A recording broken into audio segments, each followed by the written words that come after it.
everyone, this is Kit. In this video, I wanted to talk about authentic assessments. As summer approaches, we might be thinking about how we want to redesign our courses for next year. Another big topic of conversation is AI and how to make an equitable learning environment for all students. So I'd like to explore both of those together in this video. So let's start off with the fact that this video is not about detection. A lot of the times faculty come to me when a student has already turned in a piece of work that they think is written by AI.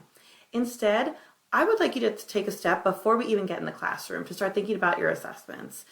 How can we make them so that students are either not able to use AI or not even motivated to use it? This video is also not about what is AI. There's plenty of resources on this by people that are much more informed than me on this topic, so you can go ahead and check those out.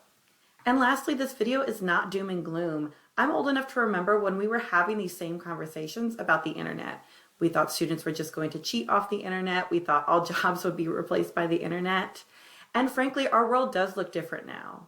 However, I think we've learned to work with the internet rather than for or against it. And I see a similar future for AI technologies. Before we dive too deep, I wanted to define assessment, at least for purposes of this video. Now, depending on your discipline, assessment is really any activity, graded or non-graded, used to show that students have gained knowledge. This could be a project, an essay, even an activity you do in class.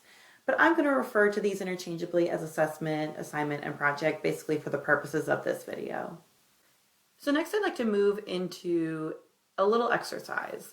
Feel free to pause this video at any time if you'd like to write your answers down or even go look up one of your assignments. But go ahead and pick one of your current assignments. Maybe this is one you've wanted to redesign. Maybe it's one in the past that you feel like students have used AI on and you'd like to change up so that doesn't happen in the future. The first question I'd like to ask is, what is the student feedback on the assignment? Now, student feedback may be the formal feedback that you get at the end of the semester, but feedback can also be informal. What kind of emails do you get when you assign the project?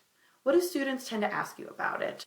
Next, I'd like you to think about if this assignment has any lasting implications outside of the course. Will they use this skill in their career, maybe in future classes? Or if your field requires graduate or doctorate work, is this something that they'll use in that advanced schooling? What do students get from this that they should actually take with them when they leave the course? And then lastly, I'd like you to ask, why did I assign this project? When you're thinking about why you assigned a project, I invite you to use a technique called the 5 whys. The 5 whys was invented by Don Norman, who's a user experience designer, as a way to really get to the root of an issue or a problem. To practice the 5 whys, picture there's a small child next to you. And we know that young kids, whenever you answer one of their questions, always ask, why? Your answer can always have another why to it. So I'd like you to do the same with one of your projects. When you ask yourself, why did I assign this project? Give yourself an answer. And then ask why that. Keep going. Your goal is to either get to 5 whys or the root of why you really assigned this project. So let's take an example of a history paper on the history of World War II. Why do I have to write a paper on the history of World War II?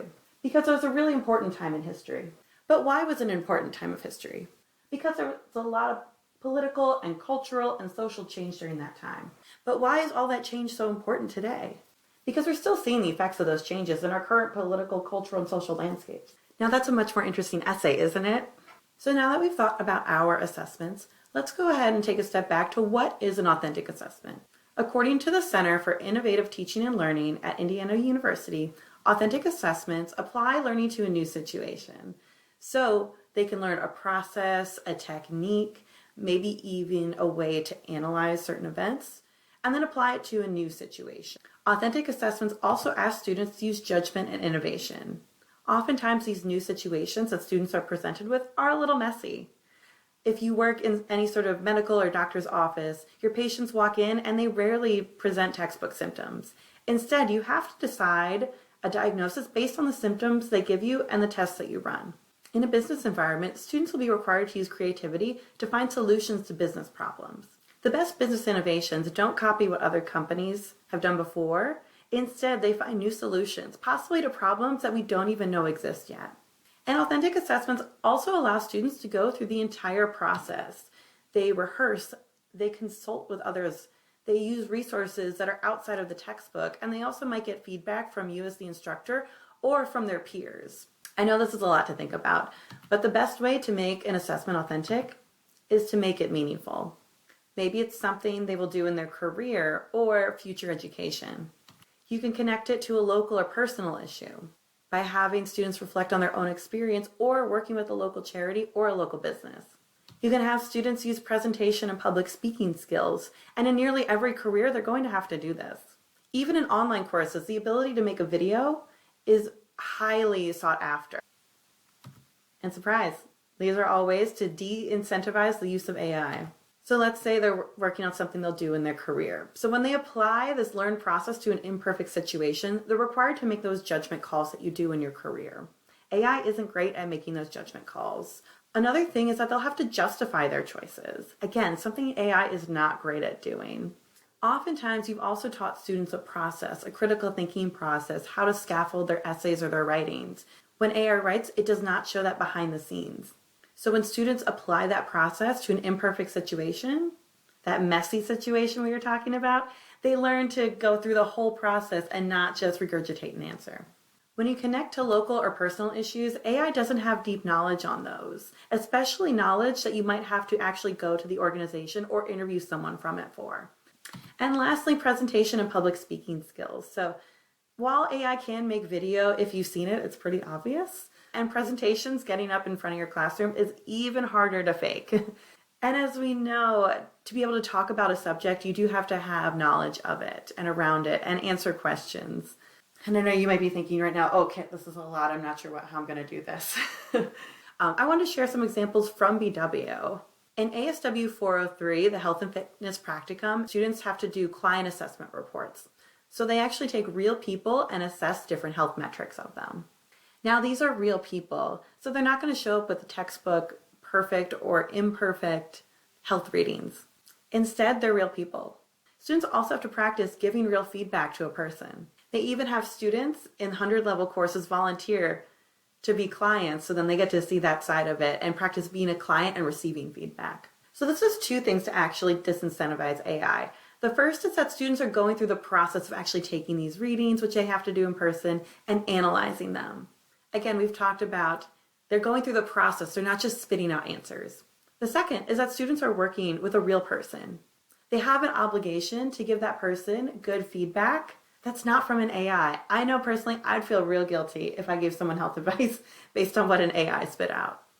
The second example is from English 309 grant proposals. He created a project where students write actual grants for local organizations. So they partner with different charitable organizations each semester, or students are welcome to find their own, and there's real money involved. A local organization is different than one we make up in our head that we can just pick stats about, we can make them up. Instead, we might have to go to the organization, talk to the people that run it, talk to the people who actually benefit from it in order to find out what the organization is really doing for the community. And again, the AI doesn't have deep knowledge about the Berea Animal Rescue Foundation. So students are going to have to go find that on their own. And my last example is History 152, History of the U.S. Part 2. I also wanted to highlight this because you might be thinking that these big projects, these real-life projects, are applicable only to the 300 and 400 level courses, but that's not true. So we sat down to think about what historians actually do. They're not writing long research papers anymore, especially if they're out in the field. A lot of them are educators, whether in a school setting or maybe in a museum setting. Maybe they're helping to produce other types of multimedia like documentaries.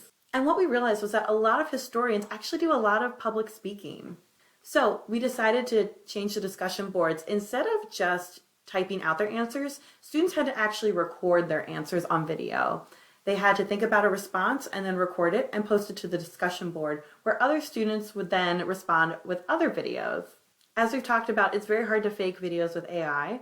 And when they responded to their colleagues, their fellow students, they had to take into account what the other students said and then create a response based on that, just as you would if you were having a conversation. What I hope you've gained throughout this video is a sense that the world is changing, work is changing. We've been through this before with the dawn of the internet, and we're definitely going to go through it again with AI technologies. We're preparing students for jobs and problems that don't exist, or that look very different than the ones we have now. We're all working to prepare our students for a world that AI exists in. Thank you so much for watching.